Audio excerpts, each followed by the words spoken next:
It's in nothing. If he's off the lead, he's what, 30 kilos of power. So look, he's already wants to jump up at Steve. Right? So just walk towards me, Steve, and just stand there. So the lead blocks, clicker to mark that better behaviour. Walk to the gate, Steve, and then back towards me. Walk back towards me. Lead blocks.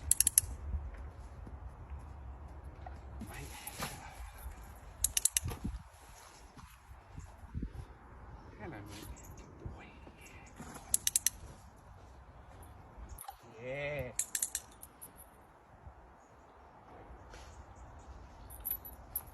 We don't want to take affection away from him. We just want him to learn. And it's hard for him. Why we don't respond to internet trolls. I was talking to my daughter the other day. One of her friends at school was giving her a bit of a hard time saying her YouTube channel sucks. And I said to her, does this kid have a YouTube channel? She was like, no. I said, has this kid even got a phone? She was like, no. I said, remember, darling, sometimes people lash out because they're lacking things in their life. Maybe the stuff going on at home. Maybe this kid isn't lucky enough to have a phone because his parents can't afford a phone. And this is very much the same as internet trolls. Any big account, you'll always find somebody in the comments spreading hate, saying something negative. And when I look at that, one, I don't want to engage with it and give them the attention that they're actually looking for, because it's the wrong kind of attention they need. These people are lacking something in their life. They're miserable. If it's another dog trainer, for example, instead of getting angry with them, I look at their page and I see that business clearly isn't going well for them because they've got no videos of them working with dogs. So they've got nothing but time to get angry and spread hate on those that are doing well. Remember, ladies and gentlemen, when somebody is being nasty to you and saying shit about you, it says more about them than it does you. So don't waste another thought on it. Continue what you're doing. Teach your children to have empathy. And if you're an internet troll in the comment section, what would your children think if they saw that? What example are you setting?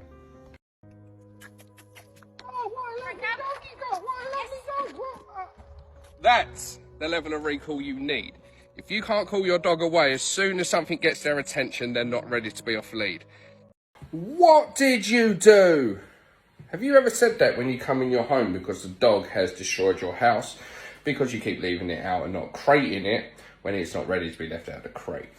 If you answered yes, please stop and understand that it's massively detrimental to your dog. Your dog, when it does something, you have up to 3 seconds to catch that dog in the act, to reward and or discipline your dog for that moment. If you've gone out for half an hour and you come back and you go, what did you do? The dog quickly learns that you're an unpredictable person and the dog starts to panic when you come home. 1 minute you come home and you're happy. Yeah, how you doing? Mummy missed me. Next minute you're an angry individual.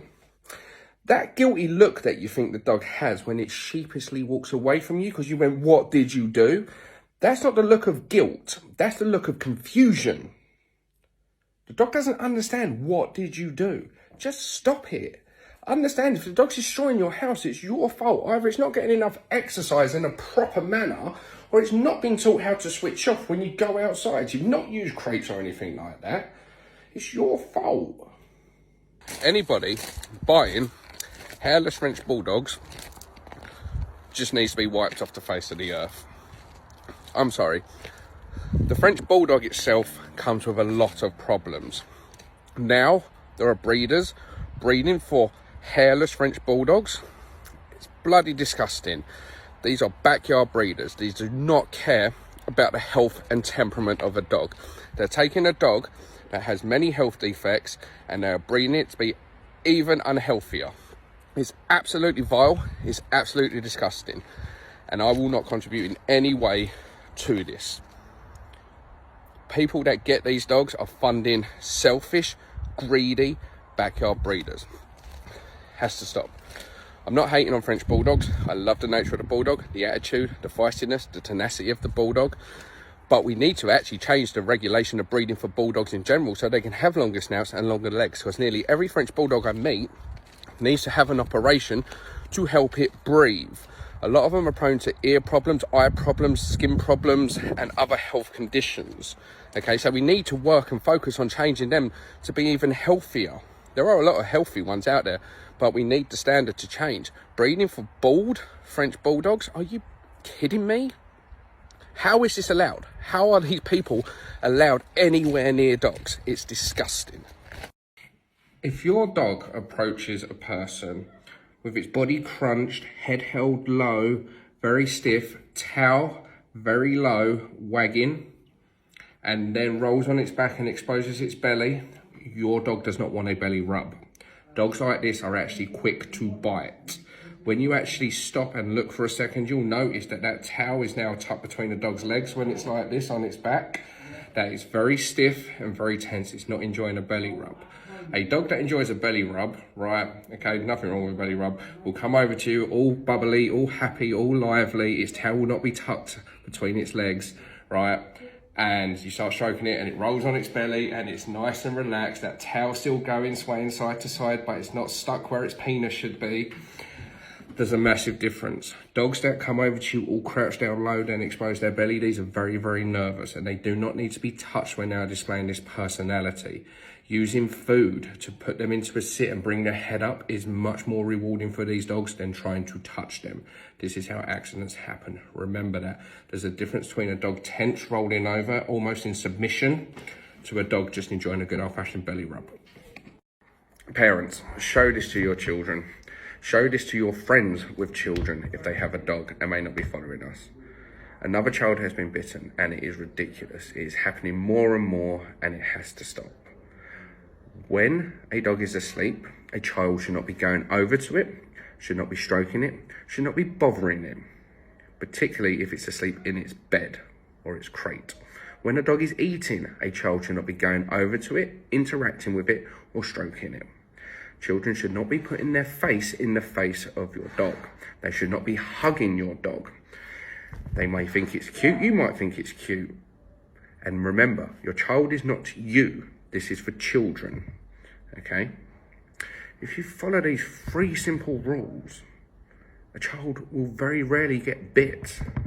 If you teach your dog how to be respectful around your children, children will very rarely get bit. It's human negligence when a child gets bit. 4 dog breeds that are exceptional with children. Not necessarily great for first-time dog owners. This is just exceptional with children. We're talking about well-bred from a decent breeder.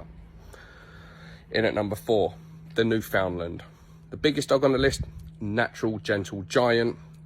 Absolutely epitome of gentle. Number 3, the Labrador Retriever. Not from working lines, because that dog's going to need a job. Nothing wrong with a working line dog. I'm talking about show line Labradors for your typical average household. Number 2, the Golden Retriever. The absolute epitome of what sociable and friendly should be in a dog. Real noble dog. And number 1, shock alert, Staffordshire Bull Terrier. I'm not talking about Staffy crosses or bully breed mutts. Do not mistake them. I'm talking about the Staffordshire Bull Terrier. This is one of the best dogs, if not the best dog on the planet, by a landslide with children. Does your dog only listen to you when you've got your treats out? Here's why you might be struggling.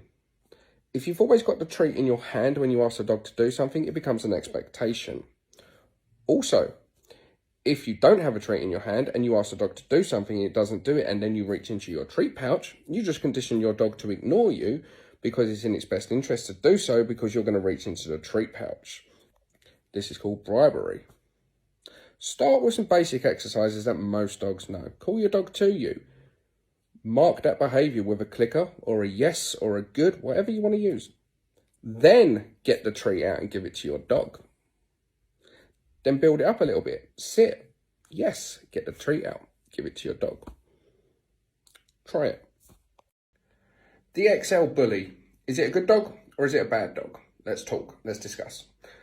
A well-bred XL Bully that's been health and temperament tested, that was bred for functionality, that wasn't bred to be rare, exotic. These are meant to be docile family dogs. They are fantastic. Really, really good dogs.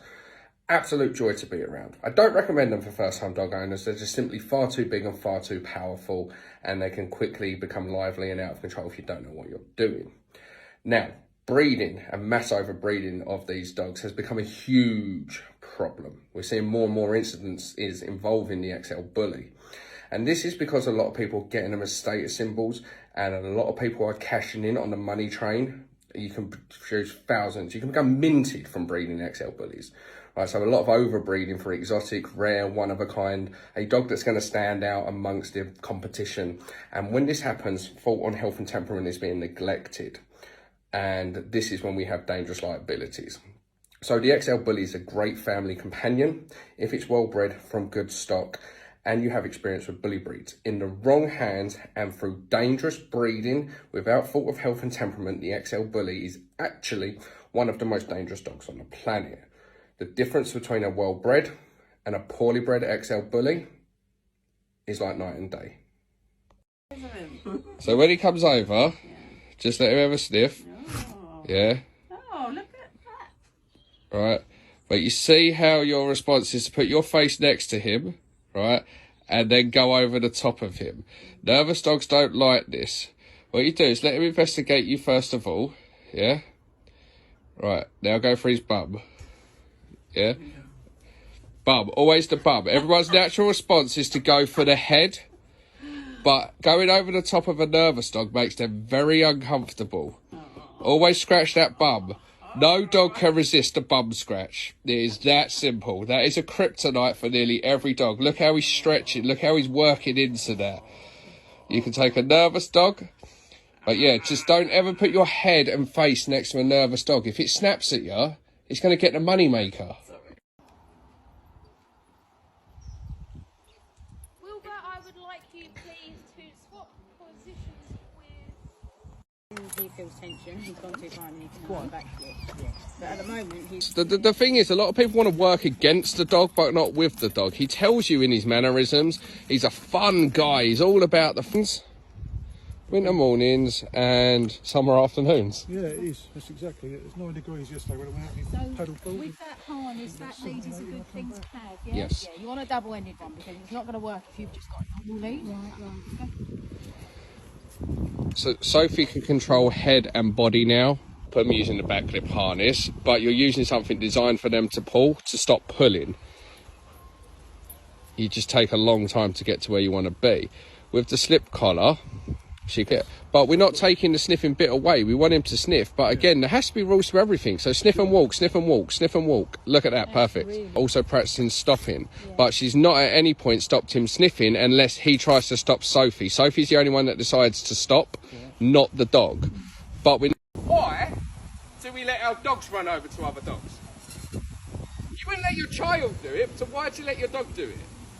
Now, most dogs, right, live in a household with children. Yeah, I'm assuming if a dog's walking around off its lead, it's generally all right with people and other animals. But even if the dog was off the lead, and even if it was lit up saying friendly, you still wouldn't let your child run over to it.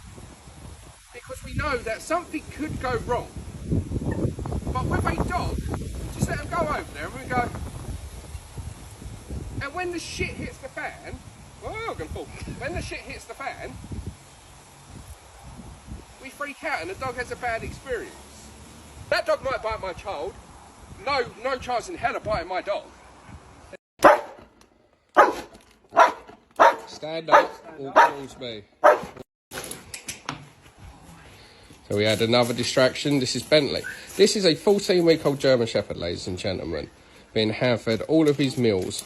Look at that focus, look at that attention. Clicker training. Every time the dog does something right, the clicker goes off. That's to indicate the dog's done something he likes. Proper socialising. 5 things that will improve your relationship with your dog for the better. And it's so simple, anyone can do it. Exercise your dog properly. Read the caption to see what proper exercise is. Dogs need a combination of breed fulfillment, mental and physical stimulation, not free running every single day. This builds an adrenaline junkie, which all junkies always need more. 2, after exercise, Put your dog in its bed or in a crate so it learns to switch off. Many dogs struggle to switch off, so they keep going and going and going and develop anxiety-based issues, such as excessive barking, destructive behaviour, accidents in the house, separation anxiety. Teach an off switch. Do this after exercise and be consistent with this, and your dog will be much happier and content. 3, use an indoor training lead. I cannot stress this strongly enough. So many people lose control of their dogs in the home. They're allowed to pick up things, run away from them, jump up at guests, stuff like that. Use an indoor lead until your dog's trained. 4, when you're eating, stick the dog in its bed, whether that's a snack or whether that's a full-blown dinner or whether that's dinner being prepared. This will teach your dog to be respectful and calm around food, and this will help massively teach your dog how to behave. It's so beneficial. And 5, this is so easy, but we don't do it. Fuss your dog when it's doing something you like or ask. If the dog jumps up and you stroke it, it's going to jump up. If the dog whines and you stroke it, it's going to whine to get a fuss. Fuss your dog calmly when it's done something you ask or something you like. 5 things, and if you do these consistently, you will not have issues with your dog. 3 categories of dogs to steer clear of if you've never owned a dog in your life. Any guarding breed, especially flock guarding breeds, terriers and bully breeds. This isn't to say there's anything wrong with them. I've got a 12-year-old Staffy, she's over there, she's a bully breed, and I also have a terrier. So I love the terriers, I love the bully breeds. Bully breeds are fantastic with people, but most bully breeds are prone to dog aggression. Okay, genetics do play a part. Most guarding breeds you're going to make mistakes with as a first-time dog owner, so you run the risk of them not liking people coming in your house, being very, very suspicious, even reactive towards people if you don't know what you're doing, and most of them are massively big and massively powerful, that they can be too much of a handful for first-time dog owners. And of course, terriers. Terriers were bred to hunt and kill. Yeah, it's that simple. So animal aggression is high within the terrier breeds. So again, if you don't know how to manage that sort of prey drive of the dog, you're going to struggle. Nothing wrong with these dogs. As I said, I own a terrier, I own a bully breed, and I did have a Rottweiler lost out to cancer, sadly. But these are not good categories of dogs for first-time dog owners.